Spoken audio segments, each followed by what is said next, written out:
بابا کی تعریف۔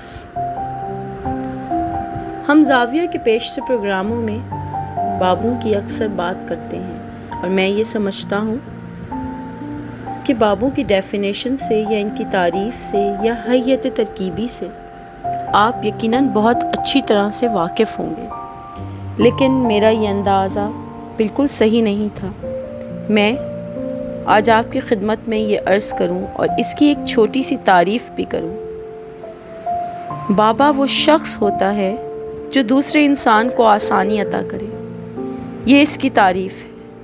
آپ کے ذہن میں یہ آتا ہوگا کہ بابا ایک بڑے بھاری فقیر کا نام ہے جس نے سبز رنگ کا کرتا پہنا ہوا ہے، گلے میں منکوں کی مالا ہے، ہاتھ میں اس کے لوگوں کو سزا دینے کا ایک تازیانہ پکڑا ہوا ہے اور آنکھوں میں سرخ رنگ کا سرما ڈلا ہوا ہے۔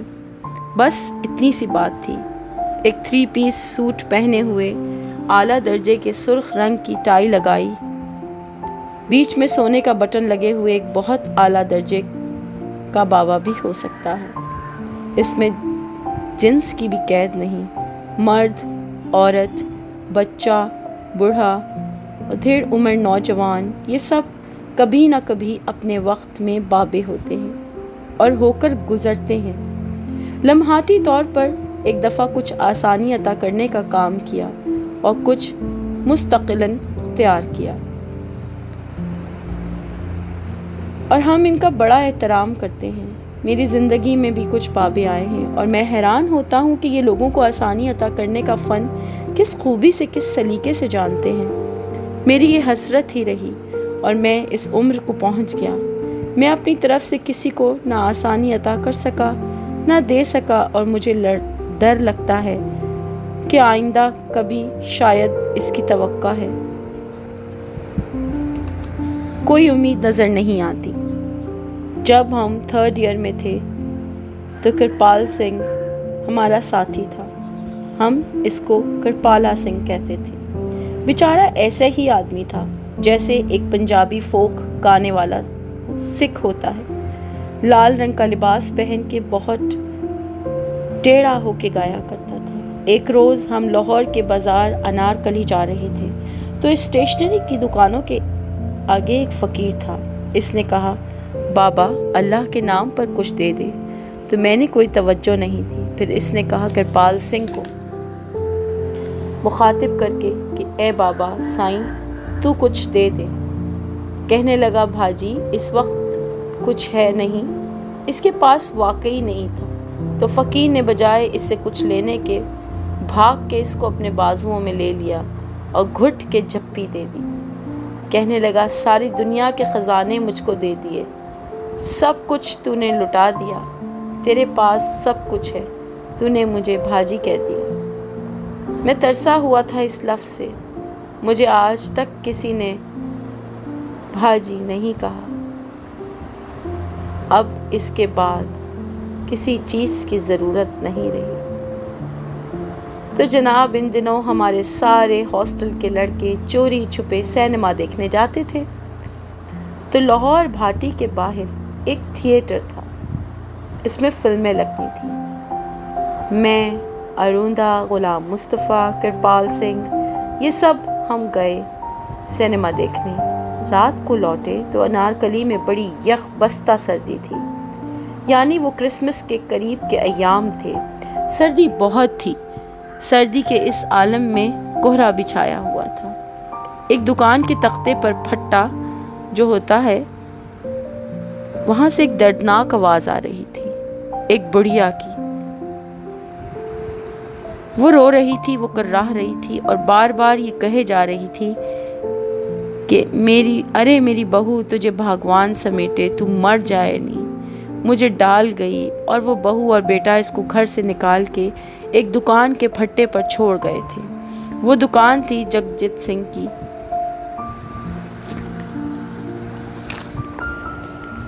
جگت سنگھ کواترا کی، جو بعد میں بہت معروف ہوئی۔ ان کی ایک عزیزہ تھی امرتا پریتم، جو بہت اچھی شاعرہ بنی۔ وہ خیر اس کو اس دکان پر پھینک گئے تھے۔ وہاں پر وہ لیٹی چیخ و پکار کر رہی تھی۔ ہم سب نے کھڑے ہو کر تقریر شروع کی کہ دیکھو کتنا ظالم سماج ہے، کتنا ظالم لوگ ہیں، اس غریب بڑھیا بیچاری کو یہاں سردی میں ڈال گئے، اس کا آخری وقت ہے اور بیٹا ابھی کتنا ظالم ہے، اس کی بہو بھی دیکھیں کتنی بڑی ظالم عورت ہے، اٹھا کے اس کو ڈال گئی، یہ کیا نیا طریقہ ہے۔ وہاں آروندے نے بھی بڑی تقریر کی، جب تک انگریز ہمارے اوپر حکمران رہے گا اور ملک کو سوراج نہیں ملے گا، ایسے غریبوں کی ایسی حالت رہے گی۔ پھر وہ کہتے حکومت کو کچھ کرنا چاہیے، پھر کہتے اناتھ کفالت خانے مقیم خانے جو ہیں وہ کچھ نہیں کرتے، ہم یہاں کیا کریں۔ تو کرپال سنگھ وہاں سے غائب ہو گیا۔ ہم نے کہا پیچھے رہ گیا ہوگا، پتہ نہیں شاید کہاں رہ گیا۔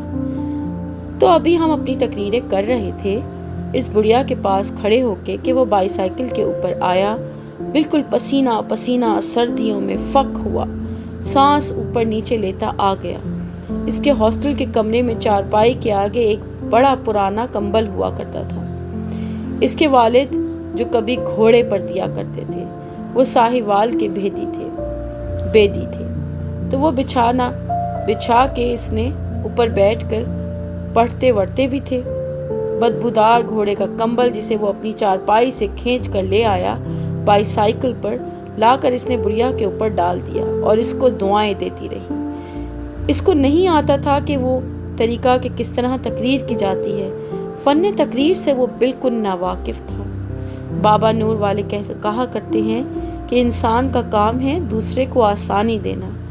آپ کا کوئی دوست تھانے پہنچے اور وہ تھانے سے آپ کو ٹیلی فون کرے کہ میں تھانے میں آ گیا ہوں، تو کبھی یہ مت پوچھو کہ کیا ہوا، کس طرح ہوا، کیسے پہنچے، یہ پوچھنا فرض ہے کہ کون سے تھانے میں ہو۔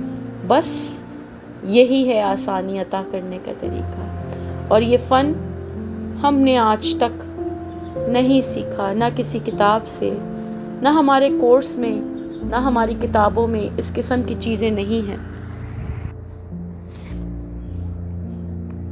تو میرے ایک بھائی ہیں، میرے تایا زاد، میری عمر کے، وہ مجھ سے تھوڑے دن بہت خفا ہوئے۔ اس نے کہا یہ تم نے کیا پروگرام شروع کیا ہے، دنیا ترقی کر رہی ہے، زمانہ آگے بڑھ رہا ہے، اور تم پیچھے مڑ کے بابوں کی طرف لوگوں کو لے کے جانا چاہ رہے ہو۔ جب آدمی ترقی کا مطلب لیتا ہے تو وہ بہانہ، وہ سہارا دوسروں کا لیتا ہے، اپنی زندگی کا بنانے کا صرف اکیلا خواہش مند ہوتا ہے۔ کہتے ہیں اس میں کسی اخلاق یا مورلز کی ضرورت نہیں، چھوڑو انسان کو۔ اب تم کوئی ایسا کام کرو جو ٹیکنالوجی کے ساتھ تعلق رکھتا ہو، اور علم عطا کرو اور ان کو بتاؤ۔ تو جب وہ مجھ سے بات کر رہے تھے، مجھے اپنے بابا جی کا وہ زمانہ یاد آ رہا تھا کہ یہاں سبی میں ایک میلہ ہوتا ہے، سالانہ مویشیوں کا میلہ۔ وہ ہمارے پاکستان میں بہت مشہور ہے، میلہ بہت اعلیٰ درجے کا ہوتا ہے۔ وہاں کے کچھ لوگوں نے مجھے خط لکھا بڑی محبت کے ساتھ کہ ہمارا بھی آپ پر کچھ حق ہے، تو آپ کبھی اشفاق صاحب یہاں تشریف لائیں۔ میں نے سنا تھا کہ سبی میں بہت گرمی ہوتی ہے، اور میں کیا کروں گا جا کر، میں کچھ ٹال جاتا تھا۔ خط تقریباً 4 سال تک آتا رہا۔ پھر مجھے بہت شرمندگی ہوئی اور میرے ضمیر نے مجھے ملامت کیا، بھائی ایسی کون سی مصیبت ہے کہ آپ نہیں جا سکتے؟ میں نے کہا میں تیار ہوں جانے کے لیے۔ میں نے ارادہ باندھا تو میں نے قادری بابا سے جا کر پوچھا اجازت لینے کے لیے۔ ہم زور لگا کے یہ رسم سیکھ رہے تھے، ورنہ کون اجازت لیتا ہے۔ میں نے کہا سرکار مجھے سبی جانا ہے۔ کہنے لگے بہت خوشی کی بات ہے، بڑی اچھی بات ہے، ضرور جاؤ۔ میں نے کہا بابا جی وہاں کے لوگوں نے بلایا ہے۔ کہنے لگے نہیں، اس میں پوچھنے کی کوئی بات نہیں، تم جانا اور ضرور جانا۔ میں نے کہا جی آپ کی طرف سے اجازت ہے؟ کہنے لگے ہاں بالکل اجازت ہے، میں بلکہ بہت خوش ہوں۔ تو میں ان سے اجازت لے کر چلا۔ ابھی میں ڈیرے سے دروازے تک نہیں پہنچا، باہر جھاڑ جھنکار کی جیسے کہتے ہیں نا کہ ایک باڑ لگی ہوئی ہوتی ہے۔ وہاں سے مجھے آواز دے کر پھر بلایا، کہنے لگے بیٹا بات سنو۔ جب میں لوٹ کے آیا تو مجھ سے کہنے لگے سبی جا رہے ہو، بڑی خوشی کی بات ہے۔ وہاں جا کے لوگوں کو اپنا علم عطا کرنے نہ بیٹھ جانا، ان کو محبت دینا۔ میں نے کہا سر محبت تو ہمارے پاس گھر میں دینے جوگی بھی نہیں، وہ میں کہاں سے دوں، میرے پاس تو علم ہی علم ہے۔ کہنے لگے نہ، انہیں اپنا علم نہ دینا، انہوں نے مجھے محبت سے بلایا ہے، محبت سے جانا، اگر ہے تو لے کر جانا، لیکن ہم تو ظاہر علم سکھاتے ہیں کہ اتنا اونچا روشن دان رکھو، مویشی کو اندر مت باندھو، ناک سے سانس لو، منہ سے ایکسل کرو، وغیرہ وغیرہ۔ یہ محبت، میں نے کہا جی یہ تو بڑا مشکل کام ہے، میں یہ کیسے کر سکوں گا؟ میں گیا، کوششیں بھی کی، لیکن بالکل ناکام لوٹا، کیونکہ علم عطا کرنا، نصیحتیں کرنا بڑا آسان ہے، محبت دینا بڑا مشکل کام ہے۔ تو جناب میں یہ عرض کر رہا تھا کہ بابے وہ ہوتے ہیں جن میں تخصیص نہیں ہوتی۔ اگر آپ زندگی میں کبھی کسی شخص کو آسانی عطا کر رہے ہیں تو سمجھیے کہ آپ بابے ہیں۔ اگر آسانی عطا نہیں کر رہے تو پھر آپ اپنی صرف ذات میں ہی مقید ہیں۔ ان بابوں کی بات کیا کرتا ہوں میں، اکثر انہی بابوں کی بات کیا کرتا ہوں۔ جیسا کہ میں ابھی عرض کر رہا تھا کہ اس میں جنس کی بھی تخصیص نہیں ہوتی، قید نہیں ہوتی عمر کی۔ میری چھوٹی پوتی نے اس دفعہ گرمیوں کی چھٹیوں میں ایک بڑی عجیب و غریب بات کی جو میں تو نہیں کر سکا۔ اس نے اسکول کی تھرموس میں لے کے اس میں سکنجوین بنائی، بہت ٹھنڈی، بہت اچھی، برف ڈالی، اس کو جہاں ہمارا لیٹر باکس لگا ہوا ہے درخت کے ساتھ اس درخت کی کھو میں رکھ دیا، اور ایک خط لکھ کے پن کر دیا اس کے ساتھ۔ اس نے لکھا انکل پوسٹ مین، آپ گرمی میں خط دینے آتے ہیں تو آپ بائی سائیکل چلاتے ہیں، بڑی تکلیف ہوتی ہے، میں نے آپ کے لیے سکنجوین بنائی ہے، اس سکنجبین کو آپ پی لیجئے، میں آپ کی بڑی شکر گزار ہوں گی۔ ہاں جی، تو دوپہر کو ہم روز زبردستی بچوں کو سلا دیتے تھے، شام کو جب وہ جاگی تو وہ لے آئی، تھرموس دیکھا تو وہ خط تھا، اس کا اور اس کے اوپر ہرکارے نے جو خاص کان میں رکھتے ہیں بال پوائنٹ، ان کا خاص انداز ہوتا ہے، اس نے لکھا تھا پیاری بیٹی تیرا بہت شکریہ، میں نے سکنجبین کے 2 گلاس پیے اور اب میری رفتار اتنی تیز ہو گئی ہے کہ میں ایک پیڈل مارتا ہوں تو 2 کوٹھیاں آسانی سے گزر جاتا ہوں، تو جیتی رہ، اللہ تجھے خوش رکھے، کل جو بنائے گی اس میں چینی کے 2 چمچ زیادہ ڈال دینا۔ اس کی محبت ہے نا یہ جو بچی ہے چھوٹی سی، خواتین و حضرات، اس نے بابا کی طرح آسانی دی تھی، اس نے ایک تعلق جوڑ دیا تھا، خود سے تعلق بنایا۔ اس طرح سے میں کہا کرتا ہوں کہ ہماری زندگیوں میں، ہمارے اس جلتے ہوئے ماحول میں، تکلیفوں بھرے ماحول میں، آپ نے جو اکثر دیکھا ہوگا دفاتر، سرکاری دفاتر سے، بیوروکریسی سے کوئی خیر نہیں پڑتی، لوگ بہت دکھی رہتے ہیں۔ اللہ کے فضل سے ہمارا ایک محکمہ ایسا ہے جو خیر بانٹتا ہے، اور میں اس سے بہت خوش ہوں۔ وہ ڈاک کا محکمہ ہے، یعنی آپ بڑی آسانی کے ساتھ اپنی چیزیں لے جائیں، ٹھپا لگا کر آپ کو رسید دیتا ہے۔ میں دعا کرتا ہوں کہ آپ یقین کریں کہ میں سچی بات عرض کرتا ہوں کہ جس طرح سے لوگ کسی درگاہ کے قریب سے گزرتے ہوئے سلام کرتے ہیں، میں جب بھی کسی ڈاک خانے کے پاس سے گزرتا ہوں، چاہے میں گاڑی میں جا رہا ہوں، میں انہیں ضرور سلام کرتا ہوں۔ میں آپ کی اور کوئی خدمت نہیں کر سکا۔ اب آپ کہنے والے ہوں گے کہ جناب یہ منی آرڈر چوری کر لیا تھا، انہوں نے اخبار میں آتی ہیں ایسی چیزیں۔ میں مجموعی طور پر بات کر رہا ہوں، وہ بڑی خوبی کے مالک ہوتے ہیں اور وہ آپ کو آسانیاں عطا کرتے ہیں۔ آپ اپنا پارسل لے کر جائیں، وہ بابے جو بیٹھا ہوا کہے جناب اس پر پیلا کاغذ لگا کر لائیں، یہ نیلا قابل قبول نہیں، آپ کچھ نہیں کر سکتے۔ دوسرا یہ کہ ڈوری اس پر سرخ رنگ کی باندھیں، آپ نے جو باندھا ہے یہ قابل قبول نہیں، کچھ اعتراض کر سکتا ہے۔ یعنی آپ دیکھیے، ایک چیز جو میرا استحقاق ہے، جس پر مجھے پورا حق ہے اور جس پر ریاض صاحب، قادری صاحب کوئی بھی اس پر کوئی حق نہیں رکھتے، اتنی وہ میری چیز میری اس دنیا میں، اس کرۂ ارض پر کسی اور کی نہیں، اس میں شامل ہی نہیں۔ اور میرا نام، میری تاریخ پیدائش، اگر وہ مجھ کو خدا نخواستہ تاریخ پیدائش دفتر سے لینی پڑ جائے، کئی دفعہ ڈیٹ آف برتھ نکلوانی پڑتی ہے، تو وہ کہتے ہیں کہ اشفاق صاحب 6 مہینے کے اندر اتنی جلدی آپ کو کیسے نکال دیں گے؟ اب رویے کی بات ہے، وہ آسانی کے بجائے آبجیکشن لگا کر بھیج دیتے ہیں۔ اس کے ساتھ لگائیے جناب اپنا شناختی کارڈ، یہ نہ لگائیں، وہ نہ لگائیں، یہ کاپیاں لے کر آئیں، کچھ نہ کچھ ہوتا رہتا ہے۔ تو میں بڑی دعا کرتا ہوں اور دعا دیتا ہوں، اور یہ جو بابا ہے ڈاک خانے نے اپنا قائم کیا ہوا ہے، اس میں ہلکی ہلکی کوتاہیاں ہوتی رہتی ہیں، اللہ کے واسطے وہ انہیں دور کریں تاکہ ہم فخر کے ساتھ اس دنیا کے دوسرے اداروں کے ساتھ اس کا موازنہ کر سکیں۔ تو جناب آسانیاں بانٹتے رہیں۔ جب میں نیا ولایت سے آیا تو میں جاننا چاہتا تھا کہ یہ ڈیرے کیا ہوتے ہیں۔ میں نے وہاں جو پہلی بات نوٹ کی وہ یہ کہ ہم لوگ اندر بیٹھے ہیں، کھانا کھا رہے ہیں، بابا سے باتیں ہو رہی ہیں۔ جب ہم باہر نکلتے تھے تو ساروں کی جوتیاں ایک قطار میں ہوتی تھیں، ان کا رخ باہر کی طرف ہوتا تھا۔ آدمی جوتی اتار دیتا ہے، اونچی نیچی پڑی رہتی ہیں، تو ڈیروں پر اس کا بڑا اہتمام کیا جاتا ہے۔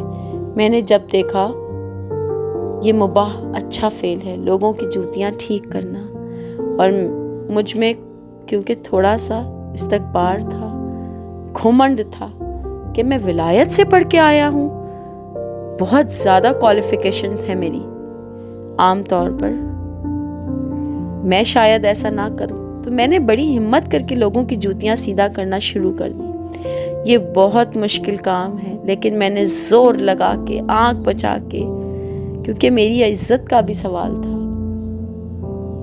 3 4 5 مرتبہ ٹھیک کی تو اوپر سے بابا جی آ گئے، انہوں نے میرا ہاتھ پکڑ لیا۔ نہ پٹ، تسی اے کام نہ کرو، آپ انہیں نہ کریں۔ میں نے کہا نہیں جی، میں شرمندہ تھا۔ اٹھا لیا انہوں نے مجھے، سب لوگ دیکھ رہے تھے، مجھے منع کر دیا۔ منع تو ہو گیا، لیکن میری طبیعت پر بڑا سا بوجھ رہا، اور میں سوچتا رہا کہ میرے ساتھ ایسا کیوں ہوا۔ میں ایک اچھے فیل میں داخل ہونا چاہتا تھا، ہاں جی میرے ساتھ یہ کیوں ہوا۔ تو دوپہر کے وقت ہم اکیلے تھے، میں نے کہا جی میں عرض کروں ایک بات، کیونکہ میری طبیعت پر اس کا بڑا بوجھ ہے۔ آپ نے کہا کیوں، کیا ہوا؟ انہوں نے کہا یہ ٹھیک ہے، جو علم آپ کو عطا کرنا ہے وہ زیادہ بہتر ہے۔ میں نے کہا لیکن وہ سر میں تو اچھا کام کر رہا تھا۔ کہنے لگے آپ کے لیے ضروری نہیں تھا یہ فعل، آپ کے تکبر میں اور اضافہ کر دیتا، کیونکہ چند لوگ دیکھتے ہیں کہ جناب سبحان اللہ اشفاق صاحب یہ کام کر رہے ہیں، آپ نے اور پارٹی خان بن جانا تھا۔ آپ اس کو دیکھیں، ہمارے ذہن میں بات نہیں آتی، بڑی دور کی بات نہیں آتی، سمجھنے کی کوشش کریں۔ اکثر کبھی لوگ جب ہمیں کام کرتا دیکھتے ہیں، ہماری واہ واہ کرتے ہیں، تو شاید ہم اور چوڑے ہو جاتے ہیں، تو شاید وہ نیکی نہیں رہتی۔ ہم نے ان لوگوں کی خدمت میں یہ عرض کیا، ہم ہرگز پیچھے کی طرف نہیں جا رہے، ہم تو بہت آگے، ذرا زیادہ ایڈوانس جا رہے تھے۔ ہم لوٹ کے آنا چاہتے ہیں اس استحکام اور مضبوطی کی طرف جو کسی زمانے میں ہمارا ترہ امتیاز تھا۔ ہمارے ہاں ایک پروفیسر تھا جو بہت اچھا سائیکالوجی کے بھلے آدمی تھا، میرا بھانجا ان سے پڑھتا تھا۔ تو ایک دن وہ آیا اور کہنے لگا ماموں وہ ہماری ایکسٹرا کلاسز لیتے ہیں، شام کے وقت 10 اسٹوڈنٹ ان کے پاس بیٹھ کر پڑھتے ہیں، امی تو پیسے نہیں دے سکتی، ابو کا ہاتھ کچھ تنگ ہے، تو آپ ایسے کریں کہ پروفیسر صاحب سے مل کر کچھ طے کر لیں۔ ابو کہتے ہیں کہ ہم ان کو 500 روپیہ دے سکتے ہیں۔ میں ان پروفیسر صاحب کے پاس گیا۔ شام کے وقت گھاس پر پرانے انداز میں بیٹھے پڑھا رہے تھے، بہت توجہ، اہتمام اور لگن کے ساتھ۔ میں نے گستاخی کی۔ میں نے کہا، پروفیسر صاحب، میں آپ سے بات کرنا چاہتا ہوں۔ کہنے لگے، اچھا، وہ چھوڑ کے آئے۔ میں نے کہا، میں آپ کے پاس ایک درخواست لے کر آیا ہوں، آپ مجھے جانتے ہیں؟ کہنے لگے، ہاں جی، آپ کو بہت اچھی طرح سے جانتے ہیں۔ تو میں نے کہا، آپ سے یہ درخواست کرتا ہوں کہ یہ میری بہن زیادہ صاحب حیثیت نہیں ہے، وہ صرف 500 روپیہ آپ کو دے سکیں گے۔ کہنے لگے، اشفاق صاحب، مجھے پڑھانے کے تو پیسے تو ملتے ہیں۔ میں نے کہا، وہ دوسرے لڑکے آپ کو زیادہ دیتے ہوں گے۔ کہنے لگے، نہیں، مجھے سرکار سے پیسے ملتے ہیں، میری تنخواہ ہے۔ میں نے کہا، وہ تو کالج میں پڑھانے کے ملتے ہیں، یہ تو ایکسٹرا کلاسز لے رہے ہیں۔ کہنے لگے، no, all the time teacher is teacher, وہ صبح پڑھائے یا شام، اس کے پیسے تو مجھے سرکار دیتی ہے۔ یہ آپ کو کس نے کہہ دیا کہ میں 500 روپے لے کر پڑھاتا ہوں؟ آپ تو مجھے شرمندہ کر رہے ہیں، یہ تو میرا فرض ہے، اور یہ میری محبت ہے، اور یہ بڑی محبت کے ساتھ لوگ آئے ہیں۔ تو وہ پروفیسر تھے جو آسانی عطا کرتے تھے،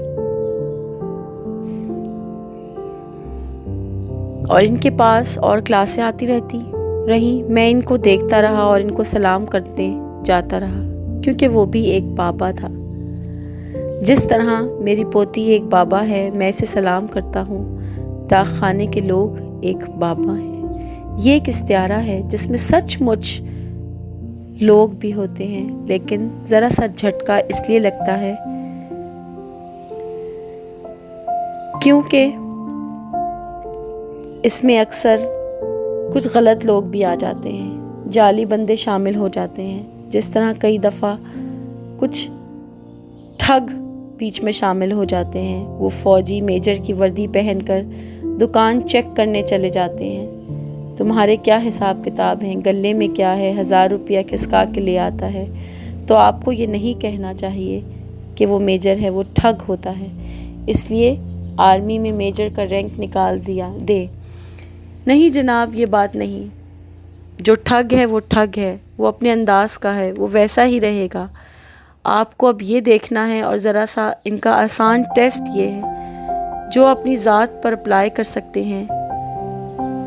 اس نے کسی سطح پر کسی طرح سے آپ یہ چیک کیجئے کہ کس طرح سے کس نے بنی نوع انسان کی کوئی آسانی پیدا کی یا نہیں کی۔ آپ نے اپنے بچپن میں دیکھا ہوگا کہ آپ کے محلے، آپ کے گاؤں اور آپ کے قصبے کے یا آپ کے شہر کے جو بزرگ جو تھے، جب راہ چلتے تھے تو اپنی چھڑی کے ساتھ کوئی کیلے کا چھلکا پڑا ہوا ہے، کوئی ایسی گری ہوئی چیز، اینٹ، روڑا ہٹاتے چلے جاتے تھے۔ ہم نے کبھی ایسا نہیں کیا، بد نصیبی ہے۔ جس دن آپ اپنی چھڑی کے ساتھ ایک اکیلا آدمی کسی آلائش کو دور کرتا چلا جائے گا، مجھے یقین ہے وہ پیچھے چلے آنے والے جتنے آتے جائیں گے اس میں اور ملتے جائیں گے۔ ہماری یہ کوتاہی رہی ہے کہ ہم اس کے بارے میں علم عطا کرنے کی کوشش کرتے ہیں۔ وہ بابا جی نے جو کہا تھا، علم عطا کرنے نہ بیٹھ جانا، ان کو محبت دینا۔ آپ کو مجھ سے محبت دینے کی، آپ کو مجھ سے محبت دینے کی ضرورت ہے، ورنہ علم اندر نہیں جاتا۔ وہ پروفیسر جو گھاس پر بیٹھ کے لڑکوں کو پڑھاتا تھا، اس کا علم جاری رہا تھا۔